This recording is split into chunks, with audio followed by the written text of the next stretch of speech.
ਅਜਮੇਰ ਸਿੱਧੂ ਦੀ ਕਹਾਣੀ ਕੰਡੇ ਦਾ ਜ਼ਖਮ। ਬਲਵਿੰਦਰ ਜੱਜ ਦੇ ਆਪਣੇ ਪਿੰਡ ਸ਼ਾਹਪੁਰ ਤੋਂ ਫੋਨ ਸੀ। ਭਤੀਜੇ ਦਾ ਨੰਬਰ ਦੇਖ ਕੇ ਥੋੜੀ ਘਬਰਾਹਟ ਵੀ ਹੋਈ ਸੀ। ਉਂਝ ਟਾਈਮ ਤਾਂ ਬਹੁਤਾ ਨਹੀਂ ਸੀ ਹੋਇਆ। ਕੈਲੀਫੋਰਨੀਆ ਤਾਂ 24 ਘੰਟੇ ਜਾਗਦਾ ਹੈ, ਪਰ ਉਹਦੇ ਲਈ ਤਾਂ ਰਾਤ ਪੈ ਚੁੱਕੀ ਸੀ। ਉਹ ਸਵੇਰੇ 5 ਵਜੇ ਉੱਠਦੇ ਹਨ, ਆਪ ਤਿਆਰ ਹੁੰਦੇ ਹਨ। ਬੇਟੀ ਰਿਚਾ ਤੇ ਪੋਤਿਆਂ ਨੂੰ ਵੀ ਤਿਆਰ ਕਰਨਾ ਪੈਂਦਾ ਹੈ। ਉਹ ਆਪ ਤਾਂ 7 ਵਜੇ ਘਰ ਤੋਂ ਕੰਮ ਲਈ ਤੁਰ ਪੈਂਦਾ ਹੈ। 8 ਵਜੇ ਆਪਣੀ ਸਿਗਰਟ ਸ਼ਾਪ ਖੋਲ੍ਹ ਲੈਂਦਾ ਹੈ। ਰਾਤ 8 ਵਜੇ ਸ਼ਾਪ ਬੰਦ ਕਰਨੀ ਹੁੰਦੀ ਹੈ। 9 ਵਜੇ ਘਰ ਪੁੱਜ ਕੇ ਹਿਸਾਬ ਕਿਤਾਬ ਕਰਦਿਆਂ, ਖਾਣਾ ਖਾਂਦਿਆਂ, ਟੈਲੀਵਿਜ਼ਨ ਵੇਖਦਿਆਂ 11:30 12 ਵੱਜ ਹੀ ਜਾਂਦੇ ਹਨ। ਅਜੇ ਉਹਨੂੰ ਸੁੱਤੇ ਨੂੰ ਘੰਟਾ ਕੋਈ ਹੋਇਆ ਸੀ ਕਿ ਫੋਨ ਦੀ ਬੈਲ ਖੜਕ ਪਈ ਤੇ ਉਹਦੀ ਪਤਨੀ ਨੇ ਵੀ ਅੱਖਾਂ ਖੋਲ੍ਹ ਲਈਆਂ ਸਨ। ਸੁੱਖੀ ਦਾ ਸੀ। ਹਾਂ, ਸੁੱਖ ਖੈਰ ਹੀ ਹੈ। ਉਹ ਆਪਣੀ ਪਤਨੀ ਨਵਦੀਪ ਤੇ ਅੱਧ ਨੀਂਦ 'ਚ ਪੁੱਛੇ ਕਿੰਨੇ ਸਾਰੇ ਸਵਾਲਾਂ ਦੇ ਜਵਾਬ 2 ਸਤਰਾਂ 'ਚ ਦੇ ਕੇ ਚੁੱਪ ਕਰ ਗਿਆ। ਉਹਨੇ ਨਵਦੀਪ ਨੂੰ ਸੌਣ ਲਈ ਕਿਹਾ, ਪਰ ਉਹਦੀ ਆਪਣੀ ਨੀਂਦ ਉੱਡ-ਪੁੱਡ ਗਈ ਹੈ। ਪਤਨੀ ਦੇ ਘੁਰਾੜੇ ਦੁਬਾਰਾ ਵੱਜਣ ਲੱਗ ਪਏ ਹਨ। ਉਹਦੀਆਂ ਅੱਖਾਂ ਛੱਤ ਵੱਲ ਲੱਗ ਗਈਆਂ ਹਨ। ਥੋੜੇ ਦਿਨ ਪਹਿਲਾਂ ਰੇਸ਼ਮਾ ਦੀ ਖਬਰ ਉਹਨੂੰ ਵਲੂੰਧਰ ਕੇ ਰੱਖ ਗਈ ਸੀ। ਉਸ 'ਤੇ ਕਿੰਨਾ ਜ਼ੁਲਮ ਢਾਇਆ ਸੀ ਜਰਵਾਣਿਆਂ ਨੇ। ਉਹਦੇ ਮੂੰਹ ਸਫੈਦ ਪੋਸ਼ਕਿਆਂ ਨੂੰ ਕਿੱਲੋ ਦੀ ਗਾਲ ਨਿਕਲੀ ਹੈ। ਉਹਨੂੰ ਉਹ ਦਿਨ ਵੀ ਯਾਦ ਆਏ ਜਦੋਂ ਲੁਕ-ਲੁਕ ਕੇ ਦਿਨ ਕੱਟਦੇ ਸਨ। ਉਹਦੇ ਭਤੀਜੇ ਸੁੱਖੀ ਕੋਲ ਮੁਸ਼ਤਾਕ ਦੀ ਖਬਰ ਤਾਂ ਸੀ, ਪਰ ਪੂਰੀ ਡਿਟੇਲ ਨਹੀਂ ਸੀ। ਉਹ ਤਾਂ ਖਬਰ ਸੁਣਦੇ ਸਾਰ ਹੀ ਅਪਸੈਟ ਹੋ ਗਿਆ। ਹੁਣ ਉਹ ਬੈੱਡ ਤੇ ਪਿਆ ਪਾਸਾ ਵੀ ਨਹੀਂ ਸੀ ਲੈ ਰਿਹਾ। ਖੌਰੇ ਨਵਦੀਪ ਜਾਗ ਹੀ ਨਾ ਪਏ। ਉਹਨਾਂ ਸਵੇਰੇ ਡਿਊਟੀ ਵੀ ਕਰਨੀ ਹੈ ਤੇ ਨਾਲੇ ਉਹ ਕਿਹੜਾ ਮੁਸ਼ਤਾਕ ਜਾਂ ਰੇਸ਼ਮਾ ਨੂੰ ਜਾਣਦੀ ਨਹੀਂ। ਉਹ ਜਦੋਂ ਵੀ ਇੰਡੀਆ ਗੇੜਾ ਮਾਰਦੇ ਮੁਸ਼ਤਾਕ ਨੂੰ ਘਰ ਸੱਦ ਲੈਂਦੇ। ਘਰ ਦੇ ਕੰਮਾਂ ਕਾਰਾਂ ਦੀ ਸਾਰੀ ਜ਼ਿੰਮੇਵਾਰੀ ਉਹਨੂੰ ਸੰਭਾਲ ਦਿੰਦੇ। ਰੇਸ਼ਮਾ ਤੇ ਉਹਦੀ ਮਾਂ ਰਸੋਈ ਦਾ ਕੰਮ ਕਰਦੀਆਂ, ਕੱਪੜੇ ਲੀੜੇ ਧੋਣ ਤੇ ਪ੍ਰੈਸ ਕਰਨ ਤੋਂ ਲੈ ਕੇ ਸਭ ਛੋਟੇ ਵੱਡੇ ਕੰਮ ਕਰਦੀਆਂ। ਉਹ ਸੋਚ ਰਿਹਾ ਇਸ ਵੇਲੇ ਉਸ ਪਰਿਵਾਰ ਤੇ ਕੀ ਬੀਤ ਰਹੀ ਹੋਏਗੀ। ਪਿਛਲੇ ਸਾਲ ਸਿਆਲਾਂ 'ਚ ਸੁੱਖੀ ਦਾ ਵਿਆਹ ਕਰਨ ਗਏ ਸੀ। 6 ਵੀਕ ਪੰਜਾਬ ਰਹੇ ਸਨ। ਉਹਨਾਂ ਦਿਨਾਂ 'ਚ ਵੀ ਇੱਕ ਘਟਨਾ ਵਾਪਰ ਗਈ ਸੀ। ਉਹਨਾਂ ਦੇ ਪਿੰਡ ਮਜ਼ਬੀਆਂ, ਤੇਲੀਆਂ ਤੇ ਬਾਜੀਗਰਾਂ ਦੇ ਘਰ ਇਕੱਠੇ ਹੀ ਹਨ। ਉਹਨਾਂ ਘਰਾਂ 'ਚ ਹੀ ਬਾਜੀ ਪਾਉਣ ਵਾਲੇ ਦੌਲੇ ਦੇ ਮੁੰਡੇ ਦੀ ਕਰਿਆਣੇ ਦੀ ਦੁਕਾਨ ਹੈ। ਸਫੈਦਪੋਸ਼ ਸਰਦਾਰ ਦੇ ਦੋਨੋਂ ਪੜਪੋਤੇ ਤੇ ਉਹਨਾਂ ਦੇ ਸਾਥੀ ਰਾਤ ਨੂੰ ਹਵੇਲੀ 'ਚ ਸ਼ਰਾਬ ਦੀ ਮਹਿਫਿਲ ਜਮਾ ਕੇ ਬੈਠੇ ਸਨ। ਉਹਨਾਂ ਨੇ ਜਾਂ ਤਾਂ ਸਿਗਰਟਾਂ ਲੈਣੀਆਂ ਹੋਣੀਆਂ ਤੇ ਜਾਂ ਕੋਈ ਭੁਜੀਆ ਵਗੈਰਾ। ਉਹ ਰਾਤ ਦੇ 12-1 ਵਜੇ ਆ ਕੇ ਆਵਾਜ਼ਾਂ ਮਾਰਨ ਲੱਗ ਪਏ। ਸ਼ਾਇਦ ਦੌਲੇ ਦਾ ਮੁੰਡਾ ਘਰ ਨਹੀਂ ਸੀ। ਨੂੰਹ ਨੇ ਸ਼ਾਪ ਖੋਲੀ ਨਾ, ਉਹ ਗਾਲਾਂ ਕੱਢਣ ਲੱਗ ਪਏ। ਦੁਕਾਨ ਦੇ ਬਾਹਰ ਬੈਂਚ ਪਏ ਸਨ, ਉਹ ਭੰਨ ਸੁੱਟੇ। ਦਰਵਾਜ਼ੇ ਤੇ ਲੋਹੇ ਦਾ ਟੀਨ ਸੀ, ਉਸ ਉੱਤੇ ਨੇਮ ਬੋਰਡ ਲੱਗਾ ਸੀ, ਉਹ ਚੁੱਕ ਕੇ ਗਲੀ 'ਚ ਮਾਰੇ। ਦੁਕਾਨ ਦੇ ਦਰਵਾਜ਼ੇ ਤੇ ਲੱਤਾਂ ਮਾਰਨ ਲੱਗ ਪਏ। ਉਹਨਾਂ ਨੇ ਪੂਰਾ ਖਰੂਦ ਪਾਇਆ ਸੀ, ਕੋਈ ਕੁਸਕ ਨਹੀਂ ਰਿਹਾ ਸੀ। ਸਭ ਦੀਆਂ ਜੀਭਾਂ ਨੂੰ ਤਾਲੇ ਲੱਗ ਗਏ ਸੀ। ਤੇ ਜਦੋਂ ਦੌਲੇ ਤੇ ਉਹਦੀ ਨੂੰਹ ਦੀਆਂ ਚੀਕਾਂ ਉੱਚੀਆਂ ਹੋਈਆਂ ਤਾਂ ਮੁਸ਼ਤਾਕ ਨੇ ਕੋਠੇ ਚੜ੍ਹ ਕੇ ਲਲਕਾਰਾ ਮਾਰਤਾ, ਉਹ ਕਿਹੜਾ ਓਏ, ਜਾਣ ਨਾ ਭੱਜ ਕੇ, ਅਸੀਂ ਆ ਰਲੇ। ਮੁਸ਼ਤਾਕ ਦੇ ਮਗਰੀ 5-7 ਹੋਰ ਆਵਾਜ਼ਾਂ ਉੱਠ ਪਈਆਂ। ਉਹਨੇ ਆਪਣੇ ਆਪ ਨੂੰ ਘਿਰਦੇ ਦੇਖਿਆ ਤਾਂ ਪੱਤਰੇ ਵਾਚ ਗਏ। ਨਵਦੀਪ ਤੇ ਬਲਵਿੰਦਰ ਜੱਜ ਨੂੰ ਰਾਤ ਵਾਲੀ ਘਟਨਾ ਦਾ ਸਵੇਰੇ ਉੱਠ ਕੇ ਪਤਾ ਲੱਗਾ ਸੀ। ਉਹਨਾਂ ਦੇ ਮਹੱਲੇ ਜਾ ਕੇ ਵੀ ਆਏ ਸਨ। ਬਲਵਿੰਦਰ ਜੱਜ ਨੇ ਉਹਨੂੰ ਸ਼ਾਬਾਸ਼ੇ ਦਿੱਤੀ ਸੀ। ਜੱਜ ਦੀਆਂ ਅੱਖਾਂ ਪਰਦਿਆਂ ਵੱਲ ਤਾੜੇ ਲੱਗੀਆਂ ਸਨ। ਹੁਣ ਉਹ ਪਰਦਿਆਂ ਤੋਂ ਅੱਖਾਂ ਘੁਮਾ ਕੇ ਲਿਵਿੰਗ ਰੂਮ ਦੀ ਕੰਧ ਤੇ ਲੈ ਗਿਆ, ਜਿੱਥੇ ਮਿੰਨੀ ਰੌਸ਼ਨੀ 'ਚ ਪਾਸ਼ ਦੀਆਂ ਅੱਖਾਂ ਚਮਕ ਪਈਆਂ ਸਨ। ਕੰਧ ਤੇ ਤਸਵੀਰ ਤਾਂ ਕ੍ਰਾਂਤੀਕਾਰੀ ਸ਼ਾਇਰ ਪਾਸ਼ ਦੀ ਹੈ, ਪਰ ਉਹਨੂੰ ਝੌਲਾ ਪੈ ਰਿਹਾ ਜਿਵੇਂ ਪਾਸ਼ ਦੇ ਨਾਲ ਵਾਲੀ ਜਗ੍ਹਾ ਤੇ ਮੁਸ਼ਤਾਕ ਢਾਂਗੀ ਚੁੱਕੀ ਪਸ਼ੂਆਂ ਨਾਲ ਜਾ ਰਿਹਾ ਹੈ। ਪਾਸ਼ ਉਹਦੀ ਪਿੱਠ ਉੱਤੇ ਕਵਿਤਾ ਕੰਡੇ ਦਾ ਜ਼ਖਮ ਲਿਖ ਰਿਹਾ ਹੈ। ਉਹ ਲਾਈਨਾਂ ਤਾਂ ਉਹਦੇ ਅੰਦਰ ਉਕਰੀਆਂ ਹੋਈਆਂ ਹਨ, ਪਰ ਉਹਨੂੰ ਐਵੇਂ ਲੱਗ ਰਿਹਾ ਜਿਵੇਂ ਕੰਧ ਤੇ ਲਿਖੀਆਂ ਹੋਣ। ਉਹ ਬਹੁਤ ਦੇਰ ਤੱਕ ਜਿੰਦਾ ਰਿਹਾ ਕਿ ਉਸ ਦਾ ਨਾਮ ਰਹਿ ਸਕੇ। ਧਰਤੀ ਬਹੁਤ ਵੱਡੀ ਸੀ ਤੇ ਉਹਦਾ ਪਿੰਡ ਬਹੁਤ ਛੋਟਾ। ਉਹ ਸਾਰੀ ਉਮਰ ਇੱਕੋ ਛੰਨ 'ਚ ਸੌਂਦਾ ਰਿਹਾ। ਉਹ ਸਾਰੀ ਉਮਰ ਇੱਕੋ ਖੇਤ 'ਚ ਹੱਗਦਾ ਰਿਹਾ ਤੇ ਚਾਹੁੰਦਾ ਰਿਹਾ ਕਿ ਉਹਦਾ ਨਾਮ ਰਹਿ ਸਕੇ। ਮੁਸ਼ਤਾਕ ਕਦੇ ਉਹਦੇ ਪਿੰਡ ਦਾ ਵਾਗੀ ਹੁੰਦਾ ਸੀ। ਉਹ ਪਿੰਡ ਦਾ ਮਾਲ ਡੰਗਰ ਚਾਰਦਾ ਰਿਹਾ। ਹੁਣ ਤੇ ਬੁੱਢਾ ਹੋ ਗਿਆ ਸੀ। 70ਵਿਆਂ ਦਾ ਉਹ ਭਰ ਜਵਾਨ ਵਾਗੀ ਉਹਦੇ ਮੂਹਰੇ ਘੁੰਮੀ ਜਾਂਦਾ ਹੈ। ਉਹਨਾਂ ਦਾ ਪਿੰਡ ਕੋਈ ਬਹੁਤਾ ਵੱਡਾ ਨਹੀਂ ਸੀ। 300 ਦੇ ਨੇੜੇ ਤੇੜੇ ਘਰ ਹੋਣਗੇ। 5-7 ਜ਼ਿਮੀਂਦਾਰਾਂ ਦੇ ਘਰ ਤਾਂ ਵਾਹਵਾ ਖੁਸ਼ਹਾਲ ਸੀ। ਸਫੈਦਪੋਸ਼ ਸਰਦਾਰ ਲਛਮਣ ਸਿੰਘ ਕੋਲ ਜ਼ਮੀਨ ਦੀ ਸਭ ਤੋਂ ਵੱਡੀ ਢੇਰੀ ਸੀ। ਉਹ ਅੰਗਰੇਜ਼ ਹਕੂਮਤ ਵੇਲੇ ਸਰਕਾਰ ਦਾ ਖੈਰ ਖਵਾ ਰਿਹਾ ਸੀ ਤੇ ਉਹਨੂੰ ਇਵਜ਼ ਵਿੱਚ ਸਰਕਾਰ ਵੱਲੋਂ ਮੁਰੱਬੇ ਮਿਲੇ ਹੋਏ ਸੀ। ਉਹਨਾਂ ਦੇ ਆਪਣੇ ਕੰਮ ਹੀ ਸਨ, ਬਾਕੀ ਪਿੰਡ ਦੇ ਲੋਕ ਮਾਤੜ ਹੀ ਸਨ। ਉਂਝ ਪਿੰਡ ਦੀ ਬਹੁਤੀ ਆਬਾਦੀ ਕੰਬੋਆਂ ਦੀ ਸੀ। ਬਾਕੀ ਜਿੰਨੇ ਕੰਬੋ ਤੇ ਜੱਟ ਸਨ 1.5 ਜਾਂ 2 ਖੇਤਾਂ ਦੇ ਮਾਲਕ ਸਨ। ਇਹ ਕੋਈ 150 ਘਰ ਹੋਏਗਾ। ਇਹਨਾਂ ਵਿੱਚੋਂ ਅੱਧੇ ਘਰਾਂ ਦੀਆਂ ਕੱਟੀਆਂ, ਕੱਟੇ, ਮੱਝਾਂ, ਝੋਟੇ, ਗਾਵਾਂ, ਬੱਚੇ, ਬਲਦ ਤੇ ਬੱਕਰੀਆਂ ਆਦਿ ਚਾਰਨ ਮੁਸ਼ਤਾਕ ਲੈ ਜਾਂਦਾ। ਉਹਦੇ ਨਾਲ ਦਾਤ ਤੇ ਮਸ਼ਕ ਚੁੱਕੀ ਉਹਦਾ ਭਤੀਜਾ ਤੁਰਿਆ ਹੁੰਦਾ। ਉਹਦਾ ਭਰਾ ਨਜ਼ੀਰਾ ਤੇ ਨਜ਼ੀਰੇ ਦਾ ਵੱਡਾ ਮੁੰਡਾ ਬਾਕੀ ਅੱਧੇ ਘਰਾਂ ਦੇ ਡੰਗਰ ਚਾਰਨ ਲਈ ਲੈ ਕੇ ਜਾਂਦੇ। ਉਹਨਾਂ ਸਮਿਆਂ 'ਚ ਸਾਲ ਦੀ ਇੱਕ ਫਸਲ ਹੁੰਦੀ ਸੀ, ਉਹ ਵੀ ਸੌਣੀ ਦੀ ਫਸਲ ਜੋ ਮੀਂਹ ਦੇ ਸਹਾਰੇ ਪਲਦੀ ਸੀ। ਬਾਕੀ ਸਾਰਾ ਸਾਲ ਖੁਸ਼ਕੀ ਵੀਰਾਨੀ ਪਈ ਰਹਿੰਦੀ। ਗਰੀਬੀ ਬਹੁਤ ਹੁੰਦੀ ਸੀ। ਉਹਨਾਂ ਦੇ ਪਿੰਡ ਦੇ ਆਲੇ ਦੁਆਲੇ ਟਿੱਬੇ ਹੁੰਦੇ ਸਨ। ਰੇਤ ਮੱਤ ਮਾਰੀ ਰੱਖਦੀ। ਮੁਸ਼ਤਾਕ ਨੇ ਸਾਰੇ ਪਸ਼ੂ ਪਿੰਡ ਤੋਂ ਬਾਹਰਲੀ ਢਾਬ ਤੇ ਚਰਨ ਲਾ ਦੇਣੇ। ਪਸ਼ੂਆਂ ਦੀਆਂ ਅਡਿੰਗਣੀਆਂ ਉਹਦਾ ਦਿਨ ਭਰ ਜੀ ਲਾਈ ਰੱਖਦੀਆਂ। ਕੁਝ ਪਸ਼ੂਆਂ ਦੇ ਤਾਂ ਉਹਨੇ ਨਾਂ ਵੀ ਧਰੇ ਹੋਏ ਸਨ। ਬਲਵਿੰਦਰ ਹੋਰਾਂ ਦੀ 5 ਕਲਿਆਣੀ ਦਾ ਨਾਂ ਉਹਨੇ ਬਿੱਲੋ ਰੱਖਿਆ ਸੀ। ਉਹ ਨਾਂ ਲੈ ਕੇ ਜਦੋਂ ਪਸ਼ੂ ਨੂੰ ਦਬਕਾ ਮਾਰਦਾ ਮਜਾਲ ਸੀ, ਪਸ਼ੂ ਹਿੱਲ ਵੀ ਜਾਂਦਾ। ਜਦੋਂ ਸੂਰਜ ਆਪਣੀ ਲਾਲੀ ਨਾਲ ਪਿੰਡ ਦੇ ਰੇਤਲੇ ਟਿੱਬਿਆਂ ਨੂੰ ਲਾਲ ਕਰ ਦਿੰਦਾ, ਮੁਸ਼ਤਾਕ ਵੀ ਉਦੋਂ ਹੀ ਪਸ਼ੂਆਂ ਨੂੰ ਪਿੰਡ ਵੱਲ ਲੈ ਤੁਰਦਾ। ਪਸ਼ੂ ਨਿੱਤ ਦੇ ਵਾਂਗ ਜੁਗਾਲੀ ਕਰਦੇ, ਸ਼ਾਮ ਲਾਟ ਪੁੱਜ ਜਾਂਦੇ। ਉੱਥੇ ਆਪਣੇ ਮਾਲਕਾਂ ਨੂੰ ਵੇਖ ਕੇ ਅੜਿੰਗਣ ਲੱਗ ਪੈਂਦੇ। ਉਹ ਹੱਕਦੇ ਉਹਨਾਂ ਨੂੰ ਖੁਰਲੀਆਂ ਤੱਕ ਲੈ ਜਾਂਦੇ, ਸੰਗਲ ਪਾ ਕੇ ਬੰਨ੍ਹ ਲੈਂਦੇ।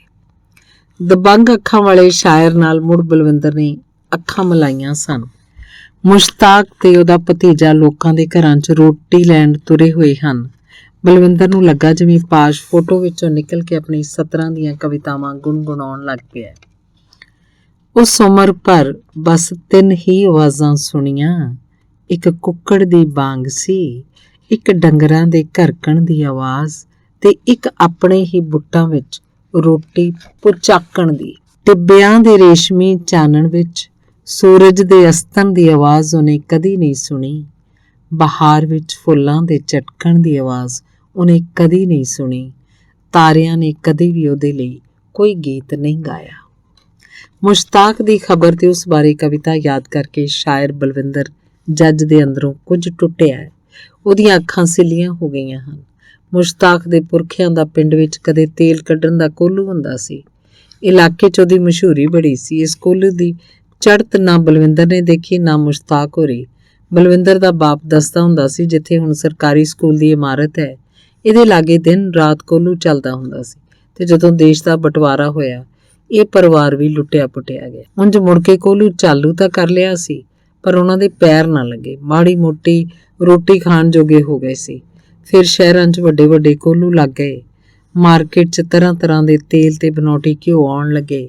ਮਾਰਕੀਟ ਦਾ ਸਸਤਾ ਤੇਲ ਪਿੰਡਾਂ ਵੱਲ ਨੂੰ ਰੁੱਖ ਕਰ ਗਿਆ। ਮੁਸ਼ਤਾਕ ਦੇ ਬਜ਼ੁਰਗਾਂ ਤੋਂ ਮਹਿੰਗਾ ਤੇ ਸ਼ੁੱਧ ਤੇਲ ਕੌਣ ਖਰੀਦਦਾ? ਇਹਨਾਂ ਦੇ ਕੋਹਲੂ ਤੋਂ ਮੱਖੀਆਂ ਉੱਡਣ ਲੱਗੀਆਂ। ਮੁਸ਼ਤਾਕ ਤੇ ਨਜ਼ੀਰਾ ਉਦੋਂ 10-12 ਸਾਲਾਂ ਦੇ ਹੋਣਗੇ ਜਦੋਂ ਇਹਨਾਂ ਦਾ ਬਾਪ ਚੱਲ ਵਸਿਆ। ਇਹ ਉਦੋਂ ਦੇ ਹੀ ਲੋਕਾਂ ਦੇ ਪਸ਼ੂ ਚਾਰਨ ਲੱਗੇ ਹੋਏ ਹਨ।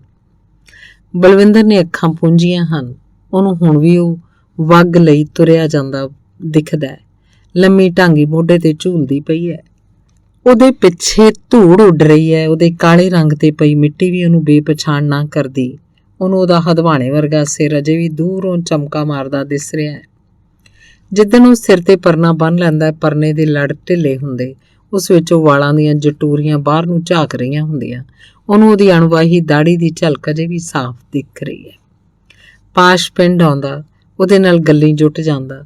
ਜਿਵੇਂ ਚਿੱਤਰਕਾਰ ਕਿਸੇ ਆਜੜੀ ਨੂੰ ਕੋਲ ਬਿਠਾ ਕੇ ਪੇਂਟਿੰਗ ਬਣਾਉਂਦਾ ਹੈ, ਉਵੇਂ ਉਹਦੇ ਢਿੱਡ ਵਿੱਚ ਜਾ ਵੜਦਾ। ਉਹ ਵੀ ਰੰਗਾਂ ਵਾਂਗ ਸ਼ਬਦਾਂ ਨਾਲ ਘੁਲ ਮਿਲ ਜਾਂਦਾ। ਉਹੀ ਸ਼ਬਦ ਹੁਣ ਬਲਵਿੰਦਰ ਦੇ ਬੁੱਲ੍ਹਾਂ ਤੇ ਆਏ ਹਨ। ਉਮਰ ਭਰ ਉਹ 3 ਹੀ ਰੰਗਾਂ ਤੋਂ ਬਸ ਵਾਕਿਫ ਰਿਹਾ। ਇੱਕ ਰੰਗ ਭੋਇੰਦਾ ਸੀ, ਜਿਹਦਾ ਕਦੇ ਵੀ ਉਹਨੂੰ ਨਾਂ ਨਹੀਂ ਆਇਆ।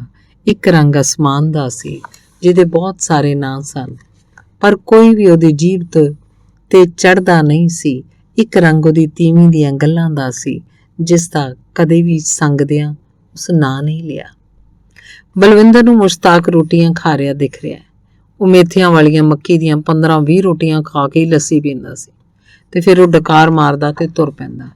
ਪਹਿਲ ਬਲਵਿੰਦਰ ਨੇ ਪਾਸ਼ ਨੂੰ ਉਹਦੇ ਖਾਣ ਪੀਣ ਬਾਰੇ ਦੱਸਿਆ ਸੀ ਤਾਂ ਉਹਨੇ ਯਕੀਨ ਨਹੀਂ ਸੀ ਕੀਤਾ।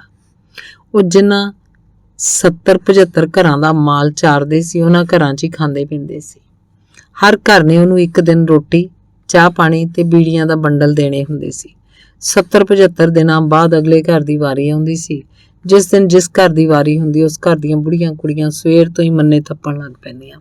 ਚਾਚਾ, ਬੀਬੀ ਰਜਵੀਂ ਚਾਹ ਵੀ ਦਿੰਦੀ ਆ ਕਿ ਨਹੀਂ? ਪਾਸ਼ ਨੇ ਇੱਕ ਵਾਰ ਉਹਨੂੰ ਛੇੜਿਆ ਸੀ। ਉਹਨਾਂ ਤੋਂ ਉਮਰ 'ਚ ਮਸਾਂ 5-7 ਸਾਲ ਵੱਡਾ ਹੋਏਗਾ, ਪਰ ਪਿੰਡ 'ਚੋਂ ਲੱਗਦੇ ਰਿਸ਼ਤੇ 'ਚੋਂ ਉਹ ਬਲਵਿੰਦਰ ਹੋਰਾਂ ਦਾ ਚਾਚਾ ਹੀ ਲੱਗਦਾ ਸੀ। ਪਿੰਡ ਦਾ ਵੱਡਾ ਕੀ ਤੇ ਛੋਟਾ ਕੀ ਸਭ ਉਹਨੂੰ ਮੁਸ਼ਤਾਕਾ ਹੀ ਸੱਦਦੇ। ਸਿਰਫ ਬਲਵਿੰਦਰ ਤੇ ਪਾਸ਼ ਚਾਚਾ ਸੱਦਦੇ ਸਨ। ਐਵੇਂ 1.5 ਕੁ ਕੱਪ ਮਿਲਦਾ, ਰਜਵੀ ਨਹੀਂ ਮਿਲਦੀ, ਉਹਨੇ ਸਿੱਕਰੀ ਭਰੇ ਕਾਲੇ ਬੁੱਲਾਂ ਉੱਤੇ ਰੱਤੀ ਜੀਭ ਫੇਰ ਕੇ ਕਿਹਾ ਸੀ। ਬੀਬੀ ਨੇ ਉਹਨਾਂ ਨੂੰ ਉਹਦਾ ਕੱਪ ਦੇਖਣ ਨੂੰ ਕਿਹਾ। ਉਹਦੇ ਕੋਲ ਫੌਜੀਆਂ ਵਾਲਾ 2 ਲੀਟਰ ਦਾ ਮੱਗ ਸੀ। ਠੋਕ ਠੋਕ ਕੇ ਉਹਦਾ ਹੇਠਲਾ ਹਿੱਸਾ ਬਾਹਰ ਨੂੰ ਕੱਢਿਆ ਹੋਇਆ ਸੀ। ਉਹ ਕੱਪ ਵੇਖ ਕੇ ਹੱਸ ਪਏ। ਇੱਕ ਦਿਨ ਉਹ ਗੰਨੇ ਪੀੜ ਰਹੇ ਸੀ। ਅਜੇ ਗੁੜ ਦੀ ਇੱਕ ਪਾਤੀ ਕੱਢੀ ਸੀ। ਕਮਾਦ ਵੱਲ ਗਿਆ, ਝੁਕਾਵਾ ਆ ਕੇ ਕਹਿਣ ਲੱਗਾ, ਕਿਸੇ ਨੇ ਕੱਲ ਦੀਆਂ 2 ਗੰਨਿਆਂ ਦੀਆਂ ਭਰੀਆਂ ਚੂਪ ਕੇ ਛਿਲਕਿਆਂ ਦੇ ਢੇਰ ਲਾਏ ਹੋਏ ਨੇ। ਉਹ ਜੇ ਕਿਆਫੀ ਲਾ ਰਹੇ ਸੀ, ਟਿੱਬੇ ਵੱਲੋਂ ਆਵਾਜ਼ ਆਉਣ ਲੱਗ ਪਈ, ਤੇਰੇ ਟਿੱਲੇ ਤੋਂ ਕੋਈ ਸੂਰਤ ਦਿੰਦੀ ਏ ਹੀਰ ਦੀ। ਉਹ ਲੈ ਦੇਖ ਗੋਰਖਾ ਉੜਦੀ ਏ ਫੁਲਕਾਰੀ। ਮੁਸ਼ਤਾਕ ਮਾਨਕ ਸਟਾਈਲ ਕੰਨ ਤੇ ਹੱਥ ਰੱਖ ਕੇ ਉੱਚੀ ਹੇਕ 'ਚ ਗਾਉਂਦਾ ਹੋਇਆ ਪਸ਼ੂਆਂ ਨੂੰ ਹੱਕੀ ਲਈ ਆ ਰਿਹਾ ਸੀ। ਪਾਸ਼ ਨੇ ਇਸ਼ਾਰਾ ਕਰਕੇ ਸੱਦ ਲਿਆ। ਰਸ ਪੀਣ ਲਈ ਸੁਲਾਹ ਮਾਰੀ। ਉਹਨਾਂ ਨੇ ਦਾਤ ਤੇ ਢਾਂਗੀ ਪਾਸੇ ਰੱਖੀ ਤੇ ਰਸ ਪੀਣ ਲੱਗ ਪਏ। ਭਤੀਜੇ ਨੇ ਤਾਂ 2 ਡੱਬਿਆਂ ਤੋਂ ਬਾਅਦ ਹੱਥ ਖੜੇ ਕਰਤੇ। ਮੁਸ਼ਤਾਕ ਚੇਂਡ ਲਾ ਕੇ 7-8 ਡੱਬੇ ਪੀ ਗਿਆ। ਉਹ ਮੁਸਕਰਾ ਪਏ ਸਨ। ਬਸ ਹੋਰ ਕਿਤੇ ਰੱਜਣਾ ਹੈ ਮੱਲਾ। ਉਹਨਾਂ ਨੂੰ ਮੁਸਕਰਾਉਂਦਿਆਂ ਦੇਖ ਕੇ ਦਾਤ ਤੇ ਢਾਂਗੀ ਚੁੱਕ ਕੇ ਡੰਗਰਾਂ ਨੂੰ ਡੇਰ ਡੇਰ ਕਰਦਾ ਤੁਰ ਪਿਆ ਸੀ। ਜਿੱਦਣ ਵੀ ਬਲਵਿੰਦਰ ਦੇ ਘਰ ਪਾਸ਼ ਆਉਂਦਾ ਉਹਨੂੰ ਸੱਦ ਲੈਂਦੇ। ਉਹਦੇ ਕੋਲੋਂ ਪੂਰਨ ਭਗਤ ਜਾਂ ਜ਼ਿੰਦਗੀ ਬਿਲਾਸ ਦੇ ਕਿੱਸੇ ਸੁਣਦੇ। ਕਿੱਸਿਆਂ ਤੋਂ ਬਿਨਾਂ ਉਹਨੂੰ 2 ਹੀ ਗੱਲਾਂ ਆਉਂਦੀਆਂ, ਜਾਂ ਤਾਂ ਮਾਲ ਦੀਆਂ ਗੱਲਾਂ ਕਰਦਾ ਜਾਂ ਫਿਰ ਸ਼ਰਤ ਲਾ ਕੇ ਖਾਣ ਪੀਣ ਦੀਆਂ। ਬਲਵਿੰਦਰ ਨੂੰ ਉਹਦੀਆਂ ਸਿਆਹ ਕਾਲੀਆਂ ਅੱਖਾਂ ਹੁਣ ਵੀ ਹਨੇਰੇ 'ਚ ਚਮਕਦੀਆਂ ਦਿਖ ਰਹੀਆਂ ਸਨ। ਇਹਨਾਂ ਅੱਖਾਂ ਵਿੱਚੋਂ ਉਤਰਦੀਆਂ ਪਾਸ਼ ਦੀ ਕਵਿਤਾ ਦੀਆਂ ਅਗਲੀਆਂ ਸਤਰਾਂ ਬਲਵਿੰਦਰ ਨੂੰ ਦਿਖ ਰਹੀਆਂ ਹਨ। ਮੂਲੀਆਂ ਉਹ ਜ਼ਿੱਦ ਕੇ ਖਾ ਸਕਦਾ ਸੀ, ਵੱਧ ਕੇ ਛੱਲੀਆਂ ਚੱਬਣ ਦੀ ਉਹਨੇ ਕਈ ਵਾਰ ਜਿੱਤੀ ਸ਼ਰਤ, ਪਰ ਆਪ ਉਹ ਬਿਨ ਸ਼ਰਤੀ ਖਾਧਾ ਗਿਆ। ਉਹਦੇ ਪੱਕੇ ਹੋਏ ਖਰਬੂਜਿਆਂ ਵਰਗੇ ਉਮਰ ਦੇ ਸਾਲ ਬਿਨਾਂ ਹੀ ਚੀਰਿਆਂ ਨਿਗਲੇ ਗਏ ਤੇ ਕੱਚੇ ਦੁੱਧ ਵਰਗੀ ਉਹਦੀ ਸੀਰਤ ਬੜੇ ਸਵਾਦ ਨਾਲ ਪੀਤੀ ਗਈ। ਉਹਨੂੰ ਕਦੇ ਵੀ ਨਾ ਪਤਾ ਲੱਗ ਸਕਿਆ ਉਹ ਕਿੰਨਾ ਸਿਹਤ ਅਫਜ਼ਾ ਸੀ। ਜੱਜ ਆਪਣੇ ਸ਼ਾਇਰ ਯਾਰ ਪਾਸ਼ ਤੋਂ ਬਲਿਹਾਰੇ ਗਿਆ। ਇਹ 2013 ਦਾ ਵਰ੍ਹਾ ਹੈ। ਉਹਨੇ 40 ਸਾਲ ਪਹਿਲਾਂ ਮੁਸ਼ਤਾਕਾਂ ਬਾਰੇ ਭਵਿੱਖਬਾਣੀ ਕਰ ਦਿੱਤੀ ਸੀ।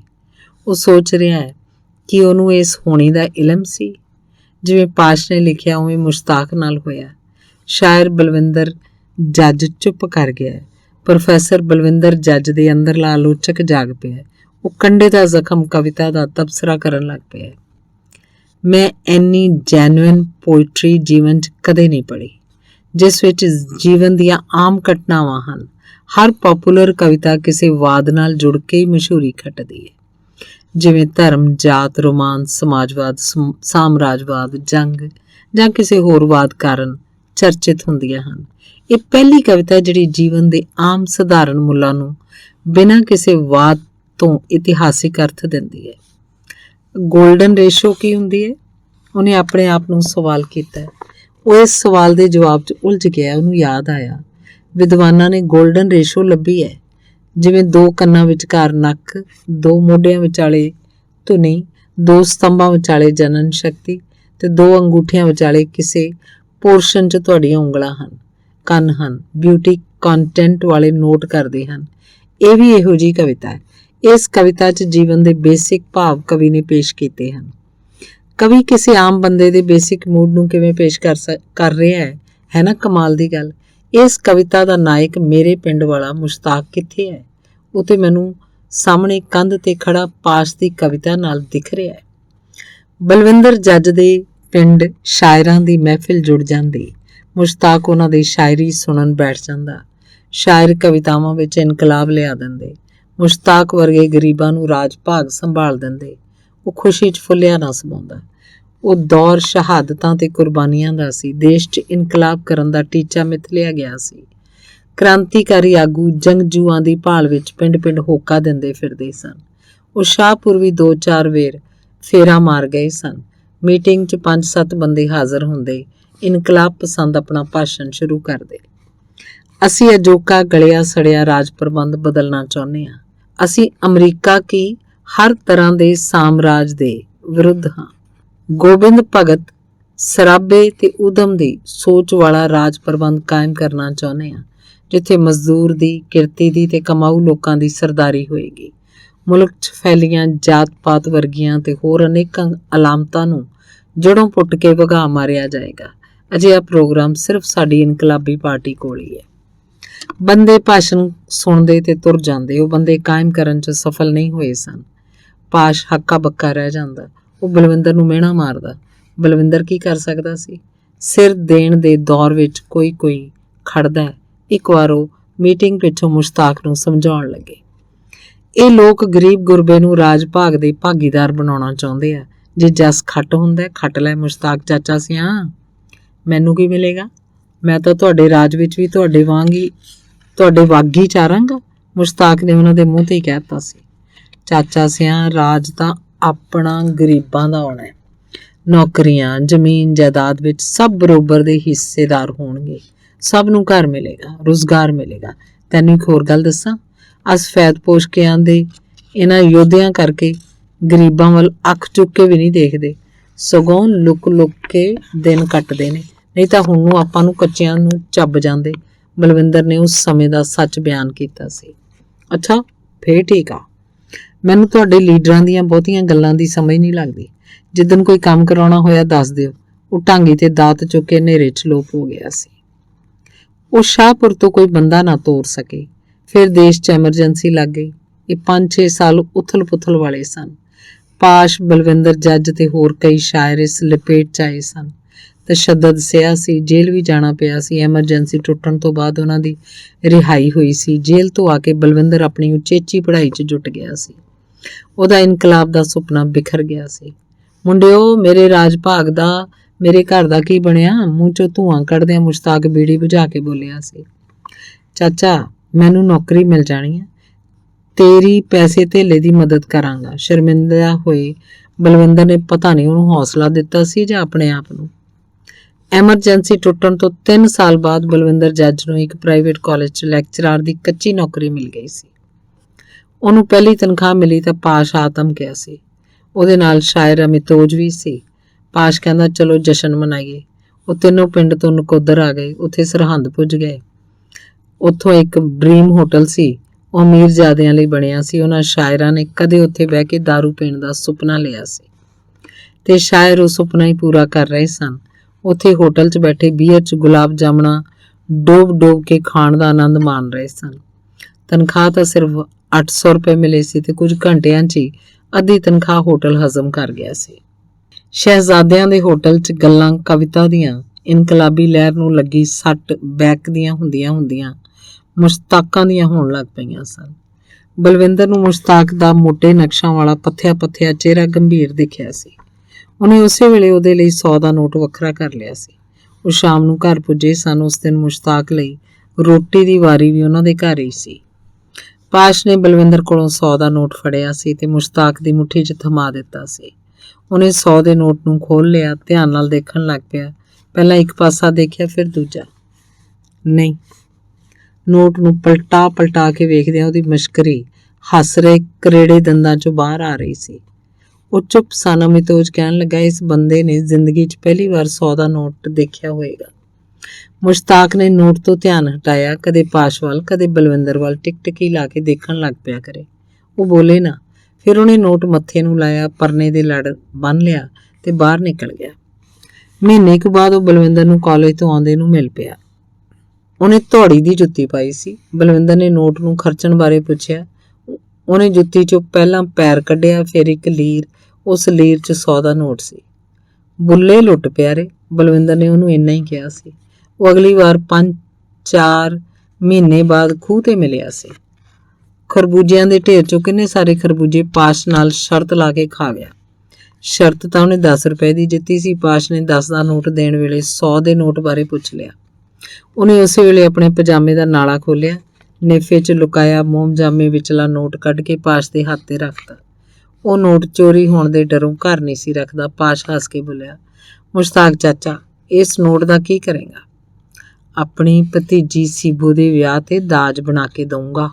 ਵੱਡੇ ਭਰਾ ਨਜੀਰੇ ਦੀ ਧੀ ਦੇ ਵਿਆਹ ਦੀ ਉਹਨੂੰ ਉਦੋਂ ਹੀ ਚਿੰਤਾ ਸੀ। ਪਾਸ਼ ਨੇ ਦੋਨੋਂ ਨੋਟ ਉਹਦੇ ਹੱਥ ਤੇ ਰੱਖ ਦਿੱਤੇ।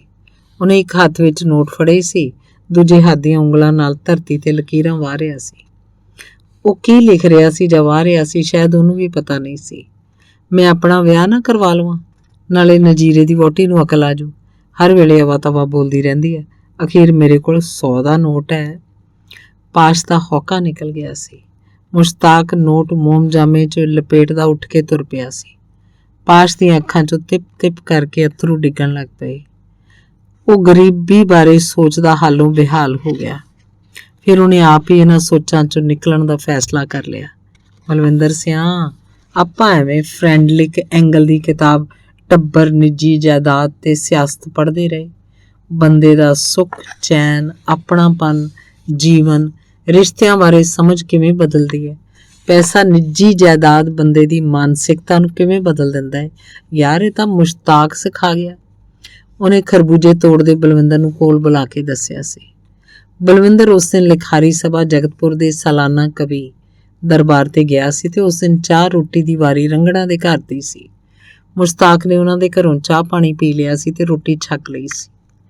ਜਿਹੜਾ ਉਹਨੇ ਉਹਨੂੰ ਬੀੜੀਆਂ ਦਾ ਬੰਡਲ ਦਿੱਤਾ ਸੀ, ਉਹ ਕਿਤੇ ਰੋਹੀ ਬੀਆਬਾਨ 'ਚ ਡਿੱਗ ਪਿਆ। ਬੀੜੀ ਤੋਂ ਬਗੈਰ ਉਹ ਰਹਿ ਨਹੀਂ ਸਕਦਾ ਸੀ ਤੇ ਉਹ ਡੰਗਰਾਂ ਨੂੰ ਭਤੀਜੇ ਕੋਲ ਛੱਡ ਕੇ ਪਿੰਡ ਵੱਲ ਨੂੰ ਤੁਰ ਪਿਆ। ਉਹ ਮੰਗਣ ਜਾਂ ਉਧਾਰ ਲੈਣ ਨੂੰ ਹੱਤਕ ਸਮਝਦਾ ਸੀ। ਉਹ ਲਾਲੇ ਮੁਕੰਦੇ ਦੀ ਹੱਟੀ ਤੇ ਗਿਆ। ਨੇਫੇ 'ਚੋਂ 100 ਦਾ ਨੋਟ ਕੱਢ ਕੇ ਬੀੜੀਆਂ ਲਈ ਲਾਲੇ ਨੂੰ ਦਿੱਤਾ। ਨੋਟ ਬੁੱਧਿਆ ਪਿਆ ਸੀ। ਮੁਸ਼ਤਾਕਿਆ, ਇਹ ਨਹੀਂ ਚੱਲਣਾ ਓਏ, ਨੋਟ ਨਕਲੀ ਆ। ਉਸੇ ਵੇਲੇ ਬਲਵਿੰਦਰ ਦੇ ਘਰ ਪੁੱਜਾ। ਉਹਦੀ ਬੀਬੀ ਦੇ ਹੱਥ ਤੇ 100 ਦਾ ਨੋਟ ਰੱਖ ਕੇ ਬੋਲਿਆ, ਬਲਵਿੰਦਰ ਦੇ ਦੋਸਤ ਪ੍ਰਕਾਸ਼ੇ ਨੇ ਮੇਰੇ ਨਾਲ ਧੋਖਾ ਕੀਤਾ ਨਕਲੀ ਨੋਟ ਦੇ ਕੇ। ਮੁਸ਼ਤਾਕ ਤੇ ਬੀਬੀ ਪਾਸ਼ ਨੂੰ ਪ੍ਰਕਾਸ਼ ਸੱਦਦੇ ਸਨ। ਬੀਬੀ ਨੇ ਉਹ ਨੋਟ ਟੁੱਟੀ ਹੋਈ ਕੇਤਲੀ 'ਚ ਰੱਖ ਦਿੱਤਾ। ਉਹਨੂੰ ਬੀੜੀਆਂ ਲਈ 25 ਪੈਸੇ ਦੇ ਦਿੱਤੇ। ਬਲਵਿੰਦਰ ਤੀਜੇ ਦਿਨ ਘਰ ਮੁੜਿਆ ਸੀ। ਉਹਦੇ ਨਾਲ ਪਾਸ਼ ਵੀ ਸੀ। ਬੀਬੀ ਨੇ ਉਹਨਾਂ ਨੂੰ ਸਾਰੀ ਵਿਥਿਆ ਸੁਣਾਈ।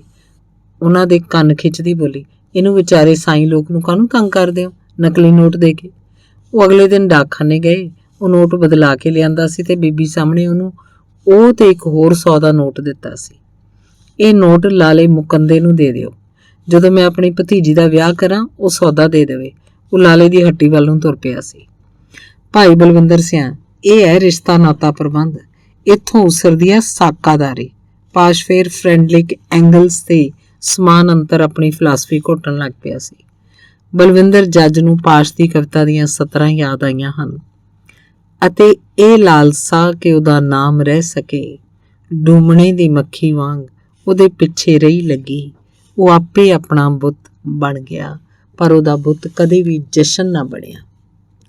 ਬਲਵਿੰਦਰ ਨੂੰ ਹੁਣ ਆਪਣਾ ਆਪ ਯਾਦ ਆ ਗਿਆ। ਉਦੋਂ ਪੰਜਾਬ ਨੂੰ 84 ਦੇ ਗੇੜ 'ਚ ਪਾ ਦਿੱਤਾ ਗਿਆ ਸੀ। ਬਲੂ ਸਟਾਰ ਆਪਰੇਸ਼ਨ ਨੇ ਪੰਜਾਬੀਆਂ ਨੂੰ ਵੱਡੇ ਜ਼ਖਮ ਦਿੱਤੇ ਸਨ। ਜਿਸ ਦਿਨ ਗੁਰੂ ਘਰ ਸ੍ਰੀ ਹਰਿਮੰਦਰ ਸਾਹਿਬ ਤੇ ਹਮਲਾ ਹੋਇਆ, ਉਹ ਤੋਂ 2 ਦਿਨ ਪਹਿਲਾਂ ਅਮਰੀਕਾ ਦੀ ਧਰਤੀ ਤੇ ਪੁੱਜ ਗਿਆ ਸੀ ਤੇ ਫਿਰ ਪੰਜਾਬ ਵੱਲੋਂ ਵੈਣਾਂ ਦੀਆਂ ਖਬਰਾਂ ਆਉਣ ਲੱਗੀਆਂ।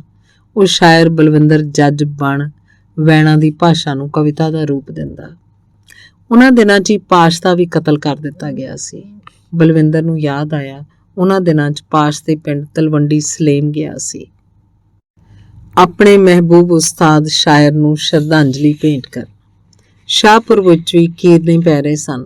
ਸਭ ਤੋਂ ਵੱਧ ਅਥਰੂ ਮੁਸ਼ਤਾਕ ਦੀਆਂ ਅੱਖਾਂ 'ਚ ਸਨ। ਉਸ ਦਿਨ ਉਹਨੂੰ ਮੁਸ਼ਤਾਕ ਤੇ ਲਿਖੀ ਕਵਿਤਾ ਕੰਡੇ ਦਾ ਜ਼ਖਮ ਬਹੁਤ ਵੱਡੀ ਲੱਗੀ ਸੀ। ਬਦਕਿਸਮਤੀ ਇਹ ਪਾਸ਼, ਤੂੰ ਸਾਡੇ ਪੰਜਾਬੀਆਂ 'ਚ ਜੰਮਿਆ। ਜੇ ਤੂੰ ਕਿਸੇ ਐਫਰੋ ਜਾਂ ਯੂਰਪੀਅਨ ਸਮਾਜ 'ਚ ਪੈਦਾ ਹੁੰਦਾ ਤਾਂ ਕਿਸੇ ਇੱਕ ਕਵਿਤਾ ਲਈ ਤੈਨੂੰ ਨੋਬਲ ਪ੍ਰਾਈਜ਼ ਮਿਲ ਜਾਣਾ ਸੀ। ਉਹਨੇ ਮੱਥੇ ਤੇ ਹੱਥ ਮਾਰਿਆ ਸੀ। ਫਿਰ ਉਹ ਕੈਲੀਫੋਰਨੀਆ ਪੁੱਜਾ ਸੀ। ਸਾਰੇ ਸ਼ਾਇਰ ਇਕੱਠੇ ਹੋਏ ਸਨ। ਹੱਥਾਂ 'ਚ ਮੋਮਬੱਤੀਆਂ ਲੈ ਕੇ ਕੈਂਡਲ ਮਾਰਚ ਕੀਤਾ ਸੀ। ਉਹ ਪਾਸ਼ ਦੀਆਂ ਕਵਿਤਾਵਾਂ ਗਾਉਂਦੇ ਅੱਗੇ ਵਧ ਰਹੇ ਸਨ। ਇਹਨਾਂ ਸਾਲਾਂ 'ਚ ਪੰਜਾਬ ਨਾਲ, ਇਤਿਹਾਸ ਨਾਲ ਬਹੁਤ ਕੁਝ ਵਾਪਰ ਗਿਆ। ਬਲਵਿੰਦਰ ਤਾਂ ਮੁਸ਼ਤਾਕ ਨੂੰ ਭੁੱਲ ਹੀ ਗਿਆ ਸੀ, ਉਵੇਂ ਜਿਵੇਂ ਕੇਂਦਰ ਵੱਲੋਂ ਪੰਜਾਬ ਦੇ ਮੁਸ਼ਤਾਕਾਂ ਨੂੰ ਭੁਲਾ ਦੇਣ ਦੀ ਸਾਜ਼ਿਸ਼ ਘੜੀ ਗਈ ਹੋਵੇ। ਸਭ ਪੰਜਾਬ 'ਚ ਹੋ ਰਹੀ ਮਾਰ ਧਾੜ 'ਚ ਉਲਝਾ ਦਿੱਤੇ ਗਏ ਸਨ। 15 ਸਾਲਾਂ ਬਾਅਦ ਉਹਨੂੰ ਪਿੰਡ ਚੇਤੇ ਆਇਆ ਸੀ ਤੇ ਮੁਸ਼ਤਾਕ ਵੀ। ਪਾਸ਼ ਦੀ ਸ਼ਹਾਦਤ ਵੇਲੇ ਗੇੜਾ ਵੱਜਿਆ ਸੀ। ਉਹ 2 ਦਿਨ ਲਈ ਪੰਜਾਬ ਗਿਆ ਸੀ। ਇੱਕ ਦਿਨ ਤਲਵੰਡੀ ਸਲੇਮ, ਦੂਜੇ ਦਿਨ ਪਿੰਡ ਸ਼ਾਹਪੁਰ। ਉਹਨੇ ਉਸ ਗੇੜੇ ਨੂੰ ਪੰਜਾਬ ਜਾਣਾ ਨਹੀਂ ਸੀ ਮੰਨਿਆ। 15 ਸਾਲਾਂ ਬਾਅਦ ਵਾਲਾ ਗੇੜਾ ਹੀ ਉਹਦਾ ਪਹਿਲਾ ਅਸਲ ਗੇੜਾ ਸੀ। ਉਤੇ ਬੱਚੇ ਚਾਅ ਨਾਲ ਪਿੰਡ ਪੁੱਜੇ ਸਨ, ਪਰ ਉਹ ਪਿੰਡ ਘੱਟ ਹੀ ਰਹੇ ਸਨ। ਉਹਨਾਂ ਕੋਲ 4 ਵੀਕ ਸਨ। ਰਿਸ਼ਤੇਦਾਰਾਂ ਤੇ ਸਾਹਿਤਕਾਰਾਂ ਨੂੰ ਮਿਲਦਿਆਂ ਝੱਟ ਬੀਤ ਗਏ ਸਨ। ਮੁਸ਼ਤਾਕ ਨਾਲ ਖੁੱਲੀਆਂ ਗੱਲਾਂ ਨਾ ਹੋ ਸਕੀਆਂ। ਆਉਣ ਵੇਲੇ 1000 ਦੇ 2 ਨੋਟ ਉਹਦੇ ਹੱਥ ਤੇ ਰੱਖੇ ਸਨ ਤੇ ਅਗਲੇ ਸਾਲ ਮੁੜ ਮਿਲਣ ਦਾ ਵਾਅਦਾ ਕੀਤਾ ਸੀ। ਉਹ 2 ਸਾਲ ਬਾਅਦ ਦੁਬਾਰਾ ਪਿੰਡ ਗਿਆ ਸੀ। ਪਹਿਲਾ ਵੀਕ ਉਹ ਪਿੰਡ ਹੀ ਰਿਹਾ। ਨਵਦੀਪ ਨੇ ਅਖੰਡ ਪਾਠ ਰਖਵਾਉਣਾ ਸੀ। ਉਹ ਦੂਜੇ ਦਿਨ ਮੁਸ਼ਤਾਕ ਦੇ ਘਰ ਪੁੱਜਾ ਸੀ। ਹੁਣ ਉਹ ਪਿੰਡ ਦਾ ਮਾਲ ਡੰਗਰ ਨਹੀਂ ਚਾਰਦੇ ਸਨ। ਚਰਾਂਦਾ ਖਤਮ ਹੋ ਗਈਆਂ ਸਨ। ਲੋਕਾਂ ਨੇ ਪਸ਼ੂ ਰੱਖਣੇ ਹੀ ਬੰਦ ਕਰ ਦਿੱਤੇ ਸਨ। ਬਲਦ ਤਾਂ ਗਾਇਬ ਹੀ ਹੋ ਗਏ ਸਨ। ਖੇਤੀ ਟਰੈਕਟਰਾਂ ਨਾਲ ਹੋਣ ਲੱਗੀ ਸੀ। ਦੁੱਧ ਲਈ 1 ਜਾਂ 2 ਮੱਝਾਂ ਹੁੰਦੀਆਂ। ਬਿਹਾਰੀ ਨੌਕਰੀ ਪੱਠਿਆਂ ਦਾ ਪ੍ਰਬੰਧ ਕਰਦੇ। ਨਜ਼ੀਰੇ ਕੋਲ ਆਪਣੀਆਂ ਭੇਡਾਂ ਤੇ ਬੱਕਰੀਆਂ ਸਨ। ਉਹਨੇ ਇਹ ਬਲਵਿੰਦਰ ਦੀ ਮਦਦ ਨਾਲ ਖਰੀਦੀਆਂ ਸਨ। ਉਹਨੇ ਆਪਣੀ ਧੀ ਸੀਬੋ ਤੇ ਦੋਨੋਂ ਮੁੰਡੇ ਵਿਆਹ ਲਏ ਸਨ। ਅਗਾਂਹ ਉਹਨਾਂ ਦੇ ਬੱਚੇ ਵੀ ਜਵਾਨ ਹੋ ਗਏ ਸਨ। ਦੋਨੋਂ ਮੁੰਡੇ ਸ਼ਹਿਰ ਦੁਕਾਨਾਂ ਤੇ ਕੰਮ ਲੱਗੇ ਸਨ ਤੇ ਮੁਸ਼ਤਾਕ ਦਿਹਾੜੀ ਦੱਪਾ ਕਰਦਾ ਸੀ। ਉਹ ਬਲਵਿੰਦਰ ਨੂੰ ਘਰ ਆਏ ਨੂੰ ਦੇਖ ਕੇ ਬਹੁਤ ਖੁਸ਼ ਹੋਇਆ ਸੀ, ਪਰ ਉਹਨੂੰ ਕੋਨਾ ਮੋਨਾ ਹੋਇਆ ਵੇਖ, ਅੰਗਰੇਜ਼ਾਂ ਵਰਗੀ ਦਾੜੀ ਤੇ ਕੱਪੜੇ ਵੇਖ ਕੇ ਉਹ ਤੋਂ ਰਹਿ ਨਾ ਹੋਇਆ। ਹਾਂ ਬਈ ਪ੍ਰੋਫੈਸਰ ਆ ਤੁਸੀਂ ਜਿਹੜੇ ਅਮਰੀਕਾ ਨੂੰ ਗਾਲਾਂ ਕੱਢਦੇ ਹੁੰਦੇ ਸੀ, ਹੁਣ ਉੱਥੇ ਦਿਲ ਲਾ ਲਿਆ। ਲੱਗਦਾ ਅਮਰੀਕਾ ਤੁਹਾਡੇ ਸੂਤ ਬਹਿ ਗਿਆ। ਇੱਥੇ ਮਾਤੜਾਂ ਦਾ ਕੀ ਬਣੂਗਾ? ਬਲਵਿੰਦਰ ਖਿਸਿਆਨੀ ਜੀ ਹਾਸੀ ਹੱਸਿਆ ਸੀ। ਉਹਦੇ ਸਵਾਲਾਂ ਦਾ ਜਵਾਬ ਉਹਦੇ ਕੋਲ ਨਹੀਂ ਸੀ। ਉਹਨੇ ਆਲੇ ਦੁਆਲੇ ਦੇਖਿਆ। ਮੁਸ਼ਤਾਕ ਦਾ ਉਹੀ ਘਰ ਸੀ ਜੋ 17 ਸਾਲ ਪਹਿਲਾਂ ਛੱਡ ਕੇ ਗਿਆ ਸੀ। ਉਹੀ ਦੌਣ ਵਾਲੇ ਮੰਜੇ ਸਨ। ਅਮਰੀਕਾ ਜਾਣ ਵੇਲੇ ਆਪਣੇ ਹੱਥੀਂ ਨਲਕਾ ਲਗਵਾ ਕੇ ਦੇ ਗਿਆ ਸੀ। ਫਿਰ ਉਹਨੂੰ ਆਪਣਾ ਘਰ ਯਾਦ ਆਇਆ। ਉਦੋਂ ਉਹਨਾਂ ਦੇ 2 ਕਮਰੇ ਸਨ ਤੇ ਮੂਹਰੇ ਵਰਾਂਡਾ।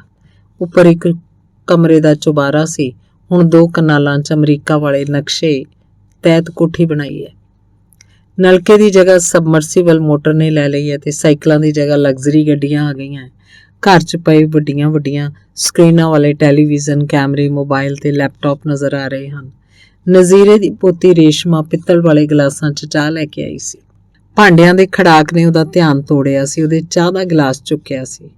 ਚਾਚਾ ਕਿੱਦਾਂ? ਮੈਂ ਪਿਛਲੀ ਵਾਰ 2000 ਰੁਪਈਆ ਦੇ ਗਿਆ ਸੀ, ਉਹ ਖਰਚ ਲਏ? ਫਿਰ ਤੈਨੂੰ ਹੋਰ ਵੀ ਦੇਣੇ ਆ। ਬਲਵਿੰਦਰ ਨੇ ਉਹਦੇ ਸਵਾਲ ਤੋਂ ਧਿਆਨ ਲਾਂਭੇ ਕਰਨ ਲਈ ਖਰਚ ਵਾਲੀ ਗੱਲ ਕੀਤੀ ਸੀ। ਨਾਲ ਚਾਹ ਦਾ ਘੁੱਟ ਭਰਿਆ ਸੀ। ਮੁਸ਼ਤਾਕ ਨੇ ਪਜਾਮੇ ਦੇ ਨੇਫੇ 'ਚੋਂ 1000 ਦੇ 2 ਨੋਟ ਕੱਢੇ ਸਨ। ਉਹਨਾਂ ਦੁਆਲੇ ਲਪੇਟਿਆ ਮੋਮਜਾਮਾ ਤਾਂ ਫਟ ਗਿਆ ਸੀ, ਪਰ ਨੋਟ ਅਜੇ ਸਾਬਤ ਸਨ। ਉਹਨਾਂ ਦੀ ਹਾਲਤ ਉਸ 100 ਦੇ ਨੋਟ ਵਰਗੀ ਬਣ ਗਈ ਸੀ ਜਿਹੜਾ ਲਾਲੇ ਮੁਕੰਦੇ ਨੇ ਲੈਣ ਤੋਂ ਨਾ ਕਰਤੀ ਸੀ। ਉਹਨੇ ਹੁਣ ਨੋਟ ਸਿੱਧੇ ਕੀਤੇ ਸਨ। ਮੁੰਡਿਆ, ਇਹ ਰੇਸ਼ਮਾ ਦੇ ਵਿਆਹ ਤੇ ਕੰਮ ਆਉਣਗੇ। ਉਹਨੇ ਦਰ ਵੱਲ ਮੂੰਹ ਕਰਕੇ ਬੈਠੀ ਰੇਸ਼ਮਾ ਵੱਲ ਇਸ਼ਾਰਾ ਕੀਤਾ ਸੀ। ਜਦੋਂ ਘਰੋਂ ਤੁਰਿਆ ਸੀ, ਟੈਲੀਵਿਜ਼ਨ ਤੇ ਖਬਰਾਂ ਚੱਲ ਰਹੀਆਂ ਸਨ। ਅੱਜ ਸਨ 2001 ਵਿੱਚ ਭਾਰਤ ਦੀ ਵਿਕਾਸ ਦਰ ਇੰਨੇ ਪ੍ਰਤੀਸ਼ਤ ਤੱਕ ਪੁੱਜੀ। ਇੰਨੇ ਪ੍ਰਤੀਸ਼ਤ ਵਾਧਾ ਹੋਇਆ। 54 ਸਾਲਾਂ 'ਚ ਦੇਸ਼ ਤਰੱਕੀ ਦੇ ਰਾਹ ਤੇ। ਬਲਵਿੰਦਰ ਦਾ ਸਿਰ ਚਕਰਾਉਣ ਲੱਗ ਪਿਆ ਸੀ। ਉਹ ਛਿੱਥਾ ਪੈ ਗਿਆ ਸੀ। ਉਹ ਮਨੋ ਮਨੀ ਆਪਣੇ ਆਪ ਨੂੰ ਤੇ ਆਪਣੀ ਲਹਿਰ ਨੂੰ ਵੀ ਕੋਸਣ ਲੱਗ ਪਿਆ। ਉਸ ਤੋਂ ਉੱਥੇ ਹੋਰ ਬੈਠਿਆ ਨਹੀਂ ਸੀ ਗਿਆ। ਗਰੀਬੀ, ਭੁੱਖਮਰੀ ਦੇ ਕੰਡੇ ਨੇ ਪਤਾ ਨਹੀਂ ਕਿੰਨੇ ਲੋਕਾਂ ਨੂੰ ਜ਼ਖਮ ਦਿੱਤੇ ਹੋਏ ਸਨ। ਉਸ ਹੌਕਾ ਲਿਆ ਸੀ। ਉਹ ਅਖੰਡ ਪਾਠ ਦੇ ਕੰਮਾਂ ਲਈ ਸੱਦਾ ਦੇ ਕੇ ਘਰ ਨੂੰ ਤੁਰ ਪਿਆ ਸੀ। ਮੁਸ਼ਤਾਕ, ਰੇਸ਼ਮਾ ਤੇ ਉਹਦੀ ਮਾਂ ਕਿਵੇਂ ਕੰਮ ਲਈ ਨੱਠੇ ਭੱਜੇ ਫਿਰਦੇ ਰਹੇ, ਉਹ ਬਲਵਿੰਦਰ ਨੂੰ ਹੁਣ ਵੀ ਉਵੇਂ ਵਿਖਾਈ ਦੇ ਰਹੇ ਹਨ। ਭੋਗ ਵਾਲੇ ਦਿਨ ਤਾਂ ਮੁਸ਼ਤਾਕ ਦਾ ਸਾਰਾ ਟੱਬਰ ਕੰਮ ਵੀ ਕਰ ਰਿਹਾ ਸੀ ਤੇ ਪ੍ਰਬੰਧ ਵੀ ਦੇਖ ਰਿਹਾ ਸੀ। ਬਲਵਿੰਦਰ ਹੋਰਾਂ ਦੇ ਗੁਆਂਢੀ ਕੇਰ ਸਿੰਘ ਥਾਂਦੀ ਨੇ ਉਹਨਾਂ ਨੂੰ ਮਸ਼ਕਰੀ ਕੀਤੀ ਸੀ। ਆ ਬਈ, ਅਮਰੀਕਨਾਂ ਨੇ ਤਾਂ ਆਪਣੇ ਘਰ ਦੇ ਮੋਹਤਬਰ ਤੇਲੀ ਬਣਾ ਲਏ। ਸਾਰੇ ਜੀਆਂ ਦੀ ਤੋਰ ਢਿੱਲੀ ਪੈ ਗਈ ਸੀ। ਇਹ ਕੰਡਾ ਵੀ ਬਹੁਤ ਮਾਰ ਕਰਦਾ। ਬਲਵਿੰਦਰ ਨੂੰ ਹਿੰਦੁਸਤਾਨ ਦੀ ਪੌਣੀ ਆਬਾਦੀ ਇਸ ਕੰਡੇ ਨਾਲ ਜ਼ਖਮੀ ਹੋਈ ਦਿਸੀ। ਕੀ ਛੋਟੀ ਜਾਤ ਦਾ ਹੋਣਾ ਕੋਈ ਗੁਨਾਹ ਹੈ? ਉਹਨੇ ਆਪਣੇ ਆਪ ਨੂੰ ਹੀ ਸਵਾਲ ਕੀਤਾ ਹੈ। ਇਸ ਦੇਸ਼ 'ਚ ਸ਼ਾਇਦ ਇਹ ਸਭ ਤੋਂ ਵੱਡਾ ਗੁਨਾਹ ਹੈ। ਉਸ ਗੁੱਸੇ 'ਚ ਮੁੱਠੀ ਮਿੱਟੀ ਹੈ। ਇਹ ਕੇਰ ਸਿਉਂ ਦਾ ਟੱਬਰ ਘੱਟ ਜ਼ਮੀਨ ਵਾਲਾ ਹੈ, ਪਰ ਬੋਲ ਬਾਣੀ 'ਚ ਆਪਣੇ ਆਪ ਨੂੰ ਮਨੂ ਦੀ ਕੁਲ 'ਚੋਂ ਸਮਝਦਾ ਹੈ। ਪਹਿਲਾਂ ਇਹ ਬਲਵਿੰਦਰ ਹੋਰਾਂ ਨੂੰ ਕਿਹੜਾ ਬਖਸ਼ਦੇ ਹੁੰਦੇ ਸੀ। ਬਲਵਿੰਦਰ ਦੇ ਕੇਰ ਸਿਉਂ ਦੇ ਟੱਬਰ ਇੱਕ ਦੂਜੇ ਦੇ ਆਵਤ ਤੇ ਚਲੇ ਜਾਂਦੇ ਹੁੰਦੇ ਸੀ ਤੇ ਬਲਵਿੰਦਰ ਹੋਰੀ ਘਰੋਂ ਲੇਟ ਤੁਰਨਾ। ਉਹਨੇ ਕਹਿਣਾ, ਚਾਹੇ ਖੂਹ 'ਚੋਂ ਝੋਟਾ ਕੱਢ ਲਿਆ, ਚਾਹੇ ਕੰਬੋ ਘਰ 'ਚੋਂ ਕੱਢ ਲਈ। ਬਲਵਿੰਦਰ ਨੂੰ ਜ਼ੋਰ ਨਾਲ ਝਟਕਾ ਲੱਗਾ। ਉਹ ਆਪ ਵੀ ਸੰਭਲਿਆ। ਉਦੋਂ ਮੁਸ਼ਤਾਕ ਹੋਰਾਂ ਨੂੰ ਵੀ ਸੰਭਾਲ ਲਿਆ ਸੀ। ਖਾਸ ਕਰ ਨਵੀਂ ਪੀੜ੍ਹੀ ਨੂੰ ਪੁੱਤ ਬੱਚਾ ਕਰਕੇ ਪੁਚਕਾਰ ਲਿਆ ਸੀ। ਉਹ ਫਿਰ ਕੰਮ ਲੱਗ ਗਏ। ਜਦੋਂ ਪਿਛਲੇ ਸਾਲ ਸੁਖੀ ਦਾ ਵਿਆਹ ਕਰਨ ਗਏ, ਮੁਸ਼ਤਾਕ ਖੁਸ਼ ਬੜਾ ਸੀ। ਜਿਸ ਦਿਨ ਉਹਨੇ ਲਲਕਾਰੇ ਮਾਰ ਕੇ ਮੁੰਡੀਰ ਭਜਾਈ। ਸਾਰੇ ਉਹਦੀ ਬਹਾਦਰੀ ਨੂੰ ਵਡਿਆ ਰਹੇ ਸਨ। ਨਵਦੀਪ ਉਹਨੂੰ ਐਵਾਰਡ ਵਜੋਂ ਲੰਬਾ ਕੋਟ ਦੇ ਕੇ ਆਈ ਸੀ। ਸਫੈਦਪੋਸ਼ ਦੇ ਪੜਪੋਤੇ ਤੇ ਉਹਨਾਂ ਦੇ ਨਾਲ ਦੇ ਮੁਸ਼ਤਾਕ ਦੇ ਕਚੀਚੀਆਂ ਵੱਟ ਰਹੇ ਸਨ। ਸਫੈਦਪੋਸ਼ ਕਿਆਂ ਨੇ ਬਹੁਤੇ ਮੁਰੱਬੇ ਤਾਂ ਨਸ਼ਿਆਂ 'ਚ ਫਸ ਕੇ ਬਿੱਲੇ ਲਾਤੇ ਸੀ। ਉਹਨਾਂ ਕੋਲ ਜ਼ਮੀਨ ਦੇ 30 ਕੁ ਕਿੱਲੇ ਰਹਿ ਗਏ ਸੀ, ਪਰ ਅਜੇ ਉਹਨਾਂ ਆਪਣੀ ਜਗੀਰੂ ਹੈਂਕੜ ਨਹੀਂ ਸੀ ਛੱਡੀ। ਬਲਵਿੰਦਰ ਨੂੰ ਅੱਚੋ ਆਈ ਲੱਗੀ ਹੋਈ ਹੈ, ਮੁਸ਼ਤਾਕ ਨਾਲ ਕਿਵੇਂ ਸਾਰਾ ਕੁਝ ਵਾਪਰ ਗਿਆ। ਉਹ ਇਹ ਸੋਚ ਕਿ ਮੁਸ਼ਤਾਕ ਵਰਗੇ ਬੰਦਿਆਂ ਲਈ ਤਾਂ ਹਿੰਦੁਸਤਾਨ 'ਚ ਕੰਡਿਆਂ ਦੀ ਸੇਜ ਹੀ ਵਿਛੀ ਹੋਈ ਹੈ। ਸਾਰੀ ਦੇਹ ਜ਼ਖਮਾਂ ਨਾਲ ਭਰੀ ਹੋਈ ਹੈ। ਲਿਵਿੰਗ ਰੂਮ 'ਚ ਆ ਗਿਆ। ਜੱਜ ਦਾ ਇਹ ਬ੍ਰੈਂਟਵੁੱਡ ਵਾਲਾ ਘਰ ਬਹੁਤ ਸੁੰਦਰ ਹੈ। ਉੱਥੇ ਘਰਾਂ 'ਚ ਕਲਾਸਿਕ ਪੋਰਟਰੇਟ ਲਾਉਣ ਦਾ ਵੀ ਰਿਵਾਜ ਹੈ। ਲਿਵਿੰਗ ਰੂਮ 'ਚ ਬੁੱਢਾ ਤੇ ਸਮੁੰਦਰ ਨਾਵਲ ਦੀ ਪੇਂਟਿੰਗ ਲੱਗੀ ਹੋਈ ਹੈ। ਇਹ ਕਲਾ ਦਾ ਸਿਖਰ ਛੂ ਰਹੀ ਹੈ। ਸਮੁੰਦਰ 'ਚ ਤੂਫਾਨ ਆਇਆ ਹੋਇਆ ਹੈ। ਬੁੱਢਾ ਉਹਦਾ ਸਾਹਮਣਾ ਕਰ ਰਿਹਾ ਹੈ। ਜੱਜ ਨੇ ਉਸ ਪੋਰਟਰੇਟ ਤੇ ਨਜ਼ਰ ਕੱਢੀ ਹੋਈ ਹੈ। ਉਸ ਬੁੱਢੇ ਦੀ ਜਗ੍ਹਾ ਮੁਸ਼ਤਾਕ ਨੇ ਲੈ ਲਈ ਹੈ। ਥੋੜੇ ਦਿਨ ਪਹਿਲਾਂ ਬਲਵਿੰਦਰ ਨੂੰ ਫੋਨ ਰਾਹੀਂ ਖਬਰ ਪੁੱਜੀ ਸੀ। ਉਸ ਘਟਨਾ ਦੇ ਸ਼ਬਦ ਉਹਦੇ ਜ਼ਿਹਨ 'ਚ ਬਣਨ ਲੱਗ ਪਏ ਹਨ। ਉਸ ਦਿਨ ਦੀਵਾਲੀ ਸੀ। ਨਜੀਰੇ ਨੇ ਬੱਕਰਾ ਵੱਢਿਆ ਸੀ। ਸਵੇਰ ਦਾ ਮੀਟ ਵੇਚ ਰਿਹਾ ਸੀ। ਸ਼ਾਮ ਨੂੰ ਸਫੈਦਪੋਸ਼ ਦਾ ਪੜਪੋਤਾ ਤੇ ਉਹਦਾ ਮਿੱਤਰ ਵੀ ਮੀਟ ਲੈਣ ਆਏ ਸੀ। ਉਹ ਤੱਕ ਕੇ ਆਏ ਸੀ। ਉਹਨਾਂ 5 ਕਿਲੋ ਮੀਟ ਪਵਾ ਲਿਆ, ਪਰ ਪੈਸੇ ਦੇਣ ਵੇਲੇ ਖੈਬੜ ਪਏ। ਜਦੋਂ ਨਜ਼ੀਰੇ ਨੇ ਪੈਸਿਆਂ ਲਈ ਜ਼ੋਰ ਪਾਇਆ, ਉਹਨਾਂ ਨਜ਼ੀਰੇ ਦੇ ਥੱਪੜ ਜੜ ਦਿੱਤਾ। ਤੇੜ ਪਾਇਆ, ਕੁੜਤਾ ਲੀਰਾਂ ਕਰ ਦਿੱਤਾ। ਰੌਲਾ ਰੱਪਾ ਸੁਣ ਕੇ ਮੁਸ਼ਤਾਕ ਵੀ ਭੱਜਿਆ ਆਇਆ ਸੀ। ਉਹਦੇ ਹੱਥ 'ਚ ਦਾਤ ਸੀ। ਉਹਨੇ ਨਾ ਅੱਗਾ ਵੇਖਿਆ ਨਾ ਪਿੱਛਾ, ਦਾਤ ਵਰਾਉਣਾ ਸ਼ੁਰੂ ਕਰਤਾ। ਮੁੰਡੇ ਫੇਰ ਭੱਜ ਗਏ। ਮੁਸ਼ਤਾਕ ਦੇ ਹੱਥ ਉਹਨਾਂ ਦਾ ਮੋਟਰਸਾਈਕਲ ਆ ਗਿਆ ਸੀ। ਦਾਤ ਮੋਟਰਸਾਈਕਲ ਤੇ ਵਰਿਆ ਸੀ। ਟਾਇਰ ਟਿਊਬ ਵੱਢ ਸੁੱਟੇ। ਮੋਟਰਸਾਈਕਲ ਦਾ ਕਚਰਾ ਕਰ ਦਿੱਤਾ ਤੇ ਉਹ ਘਰ ਨੂੰ ਜਾ ਰਿਹਾ ਸੀ। ਉਹਦੇ ਪੈਰਾਂ ਨਾਲ ਉੱਡ ਰਹੀ ਧੂੜ ਨਾਲ ਅਸਮਾਨ ਘਸਮੈਲਾ ਹੋ ਗਿਆ ਸੀ। ਮੁੰਡਿਆਂ ਨੂੰ ਨਮੋਸ਼ੀ ਮਾਰ ਗਈ। ਉਹ ਵਿਦਿਆਰਥੀ ਸਨ। ਕਾਲਜ ਕੀ ਮੂੰਹ ਦਿਖਾਉਂਦੇ। ਉੱਥੋਂ ਡਰ ਕੇ ਭੱਜਣਾ, ਮੋਟਰਸਾਈਕਲ ਦਾ ਕਚਰਾ ਹੋਣਾ ਉਹਨਾਂ ਨੂੰ ਚੜਾ ਰਹੇ ਸਨ। ਜਦੋਂ ਮੁਸ਼ਤਾਕ ਦੇ ਮੋਹਰੇ ਭੱਜੇ, ਉੱਥੇ ਮਲੱਖ ਥੋੜੀ ਸੀ। ਜਨਤਾ ਤਾੜੀਆਂ ਮਾਰ ਕੇ ਹੱਸੀ ਸੀ। ਉਹਨਾਂ ਬਦਲਾ ਲੈਣ ਲਈ ਸਕੀਮ ਘੜੀ। ਨਜੀਰੇ ਦੀ ਪੋਤੀ ਰੇਸ਼ਮਾ ਸਰਕਾਰੀ ਸੀਨੀਅਰ ਸੈਕੰਡਰੀ ਸਕੂਲ 'ਚ 11ਵੀਂ ਦੀ ਵਿਦਿਆਰਥਣ ਸੀ। ਅੱਜ ਕੱਲ੍ਹ ਦੇਸ਼ 'ਚ ਬਲਾਤਕਾਰ ਦਾ ਕੰਡਾ ਚੁੱਭਿਆ ਜਾਂਦਾ ਹੈ। ਰੇਸ਼ਮਾ ਨਾਲ ਵੀ ਖੇਹ ਖਰਾਬੀ ਕੀਤੀ ਗਈ ਸੀ। 5 ਜਣਿਆਂ ਨੇ ਉਹਨੂੰ ਇਹ ਜ਼ਖਮ ਦਿੱਤਾ ਸੀ, ਪਰ ਕੁੜੀ ਚੁੱਪ ਕਰ ਗਈ ਸੀ। ਉਹਨੂੰ ਆਪਣੇ ਘਰ ਦੇ ਹਾਲਾਤ ਦਾ ਪਤਾ ਸੀ। ਉਹਨੇ ਉੱਗ ਸੁੱਗ ਨਾ ਨਿਕਲਣ ਦਿੱਤੀ। ਉਹਨਾਂ ਮੁੰਡਿਆਂ ਨੇ ਰੇਸ਼ਮਾ ਨਾਲ ਕੀਤੇ ਕੁਕਰਮ ਦੀ ਮੋਬਾਈਲ ਨਾਲ ਮੂਵੀ ਬਣਾਈ ਹੋਈ ਸੀ। ਕੁਝ ਦਿਨਾਂ ਬਾਅਦ ਉਹ ਇੰਟਰਨੈਟ ਤੇ ਪਾ ਦਿੱਤੀ। ਉਹਦੇ ਵੀਡੀਓ ਕਲਿੱਪ ਬਣ ਗਏ। ਮੋਬਾਈਲਾਂ 'ਚੋਂ ਕਲਿੱਪ ਘੁੰਮਣ ਲੱਗੇ। ਭਾਈਆ ਕਲਯੁਗ ਆ ਗਿਆ। ਹੁਣ ਗਰੀਬਾਂ ਦੀਆਂ ਧੀਆਂ ਧਿਆਣੀਆਂ ਦੀ ਕੋਈ ਇੱਜ਼ਤ ਨਹੀਂ ਰਹਿ ਗਈ। ਦੌਲੇ ਦੀ ਨੂੰਹ ਨੇ ਮੋਬਾਈਲ ਵਾਲੇ ਕਲਿੱਪ ਆਪਣੇ ਸਹੁਰੇ ਨੂੰ ਵਿਖਾਉਂਦਿਆਂ ਕਿਹਾ। ਇਹਨਾਂ ਕਲਿੱਪਾਂ ਬਾਰੇ ਦੌਲੇ ਨੇ ਨਾ ਚਾਹੁੰਦਿਆਂ ਹੋਇਆਂ ਵੀ ਮੁਸ਼ਤਾਕ ਨੂੰ ਦੱਸ ਦਿੱਤਾ। ਉਹਦੀਆਂ ਅੱਖਾਂ 'ਚ ਲਹੂ ਉਤਰ ਆਇਆ ਸੀ। ਉਹ ਦਾਤ ਚੁੱਕ ਕੇ ਮੁੰਡਿਆਂ ਦੀ ਭਾਲ 'ਚ ਤੁਰ ਪਿਆ। ਅੱਜ ਸੁੱਖੀ ਨੇ ਬਲਵਿੰਦਰ ਨੂੰ ਉਹਦੀ ਖਬਰ ਸੁਣਾ ਦਿੱਤੀ ਹੈ। ਉਹਨੂੰ ਉਸ ਖਬਰ ਤੇ ਯਕੀਨ ਨਹੀਂ ਆ ਰਿਹਾ। ਉਹਨੂੰ ਖਿਆਲ ਆਇਆ ਪਰਸੋਂ ਰਾਤ ਦੀ ਘਟਨਾ ਵਾਪਰੀ ਹੋਈ ਹੈ। ਅਖਬਾਰ 'ਚ ਅੱਜ ਖਬਰ ਵੀ ਤਾਂ ਆਈ ਹੋਏਗੀ। ਉਹਨੇ ਇੰਟਰਨੈਟ ਓਪਨ ਕਰਕੇ ਅਖਬਾਰ ਦਾ ਮੁੱਖ ਪੰਨਾ ਫਰੋਲਿਆ। ਉਹ ਅਗਲੇ ਪੰਨੇ ਤੇ ਜਾਂਦਾ ਹੈ। ਕਿੰਨੇ ਪੰਨੇ ਫਰੋਲ ਮਾਰੇ, ਖਬਰ ਕਿਤੇ ਰੜਕ ਨਹੀਂ ਰਹੀ। ਫਿਰ ਉਹਨੇ ਆਪਣੇ ਜ਼ਿਲ੍ਹੇ ਵਾਲਾ ਲੋਕਲ ਪੰਨਾ ਦੇਖਿਆ। ਹੇਠਾਂ ਜੇ ਇੱਕ ਕਾਲਮ ਦੀ ਛੋਟੀ ਜਿਹੀ ਖਬਰ ਨਜ਼ਰੀ ਪਈ ਹੈ। ਮੁਸ਼ਤਾਕ 65 ਸਾਲ ਵਾਸੀ ਸ਼ਾਹਪੁਰ ਸੜਕ ਹਾਦਸੇ 'ਚ ਹਲਾਕ ਹੋ ਗਿਆ। ਕੱਲ ਸ਼ਾਮੀ ਘੁਸਮਸੇ ਜਿਹੇ 'ਚੋਂ ਸਾਈਕਲ ਤੇ ਪਿੰਡ ਨੂੰ ਜਾ ਰਿਹਾ ਸੀ। ਕਿਸੇ ਵਾਹੀਕਲ ਦੀ ਫੇਟ ਨਾਲ ਉਹਦੇ ਮਾਰੇ ਜਾਣ ਦੀ ਖਬਰ ਹੈ। ਵਾਹੀਕਲ ਵਾਲੇ ਹਨੇਰੇ 'ਚ ਭੱਜਣ 'ਚ ਸਫਲ ਹੋ ਗਏ ਹਨ। ਪੁਲਿਸ ਦੋਸ਼ੀਆਂ ਦੀ ਭਾਲ ਕਰ ਰਹੀ ਹੈ। ਬਲਵਿੰਦਰ ਨੂੰ ਐਕਸੀਡੈਂਟ ਦੀ ਖਬਰ ਝੂਠੀ ਲੱਗੀ ਹੈ। ਉਹ ਸੋਚਣ ਲੱਗਾ ਮੁਸ਼ਤਾਕ ਮਰਨ ਵਾਲਾ ਬੰਦਾ ਨਹੀਂ ਸੀ। ਉਹਨੂੰ ਜ਼ਰੂਰ ਸਫੈਦਪੋਸ਼ਾਂ ਨੇ ਮਰਵਾਇਆ ਹੋ। ਉਹ ਐਰਾ ਗੈਰਾ ਨਹੀਂ ਸੀ, ਖਾੜਕੂ ਬੰਦਾ ਸੀ। ਆਖਰ ਉਹ ਪਾਸ਼ ਦੀ ਕਵਿਤਾ ਦਾ ਪਾਤਰ ਸੀ। ਉਹ ਅਣਹੋਇਆ ਸੀ। ਨਹੀਂ, ਉਹਨੇ ਤਾਂ ਸਫੈਦਪੋਸ਼ਾਂ ਦੇ ਆਹੂ ਲਾਉਣੇ ਸੀ, ਪਰ ਉਹਦੀਆਂ ਅੱਖਾਂ 'ਚ ਅਥਰੂਆਂ ਦਾ ਹੜ੍ਹ ਆ ਗਿਆ। ਉਹਦੀ ਆਵਾਜ਼ ਨਹੀਂ ਨਿਕਲ ਰਹੀ, ਘੰਡੀ ਵੱਜਣ ਲੱਗ ਪਈ ਹੈ। ਉਹਨੇ ਟਿਸ਼ੂ ਪੇਪਰ ਚੁੱਕੇ ਪਾਸ਼ ਨੱਕ ਸਾਫ਼ ਕੀਤਾ। ਅੱਖਾਂ ਗੱਲਾਂ ਤੇ ਵੀ ਟਿਸ਼ੂ ਪੇਪਰ ਫੇਰਿਆ। ਉਹ ਪਾਸ਼ ਦੀ ਤਸਵੀਰ ਦੇ ਸਾਹਮਣੇ ਖੜ ਗਿਆ।